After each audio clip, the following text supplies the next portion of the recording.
Habari za wakati kama huu, mpenzi mtazamaji wa Bunju TV. Leo tumewatembelea ndugu zetu wa tawi la Boko UVCCM, na dhumuni kubwa ya kuwatembelea, wana mkutano wao mkuu wa vijana. Watajitambulisha kwa majina yake, kwa cheo chake, lakini pia kuelekea huo mkutano wao mkuu. Yako bwana? Habari yangu nzuri, sijui wewe. Safi kabisa. Kwa majina?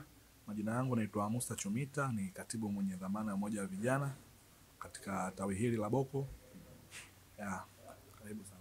Okay, kama kujitambulisha, ni katibu wa UVCCM tawi la Boko ambao unapatikana katika kata hii ya Bunju. Sasa katibu, tumepata hizo habari kuwa mna mkutano mkuu wa vijana, sio? Tulitamani kujua kwa nini mkutano mkuu umefanyika kipindi hiki, kwa ajili ya kalenda au nyinyi kalenda yenu imekaaje hapa? Kwanza mkutano mkuu ni mkutano ambao upo kikanuni, na kila baada ya mwaka lazima ufanyike kwa sababu upo kikanuni. Na lengo kubwa la mkutano mkuu ni kuelezea nini changamoto ambazo mnazipitia kwenye jumuiya, lakini malengo na mambo ambayo mmekwisha kuyafanya. Ndio maana kwenye mkutano mkuu lazima tuwe na taarifa kazi ambayo inaelezea changamoto zetu ndani ya kipindi cha miezi 6.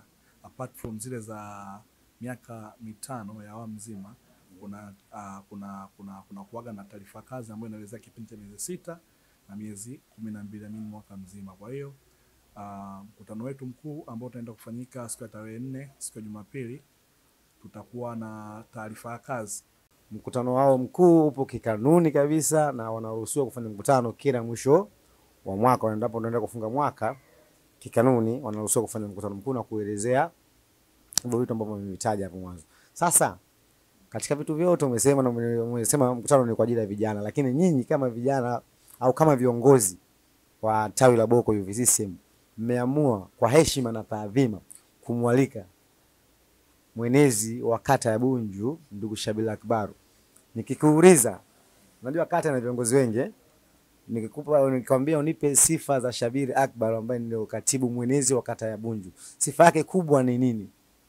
Kwanza kuzungumzia sifa kwa ndugu Shabir siwezi kuzimaliza kwa sababu ni nyingi sana, lakini zile kubwa ambazo zinamfanya awe mtu pendwa ndani ya kata yetu, jambo la kwanza ni mtu mwenye busara sana.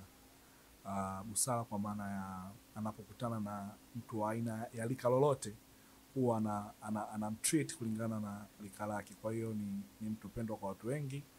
Lakini sifa kubwa nyingine ambayo kwa nayo ni kwenye utendaji wake wa kazi, hasa utekelezaji wa majukumu yake ambayo anayo kama mwenezi, anayafanya kwa viwango vya juu sana ukilinganisha na wenezi wengine. Ndio maana hivi karibuni ametoka kuchukua tuzo ya mwenezi bora wa kata kitaifa. Kwa hiyo kazi anayoifanya ni kubwa sana na inaonekana. Kwa hiyo ametoka kuchukua tuzo ya mwenezi bora wa kata taifa zima.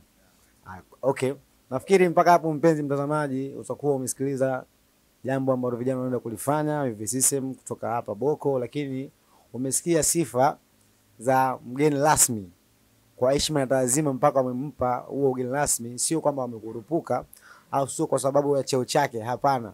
Wamempa kutokana na sifa zake, wameangalia sifa zake, wameona anatosha kuwa mgeni rasmi. Lakini pia sifa ya katibu mwenezi ni kukisemea chama, na sisi vijana bado tunatakiwa tujifunze vingi kupitia chama. Kwa hiyo nafikiri katibu mwenezi atakuja kutoa darasa kubwa sana kwa vijana wa Bunju wa Boko. Wanawakaribisha vijana wote wa UVCCM kata hii kuhudhuria katika mkutano wao mkuu. Utafanyika wapi? Utafanyika tawini, tawi la ofisi ya tawi la Boko. Hapa kuna ukumbi wetu mdogo. Kwa jambo litakuwa hapa, tutalimalizia hapa. Na panapo majaliwa tutakuwa na vitu extra ambazo tutavitangaza kwa siku zijazo.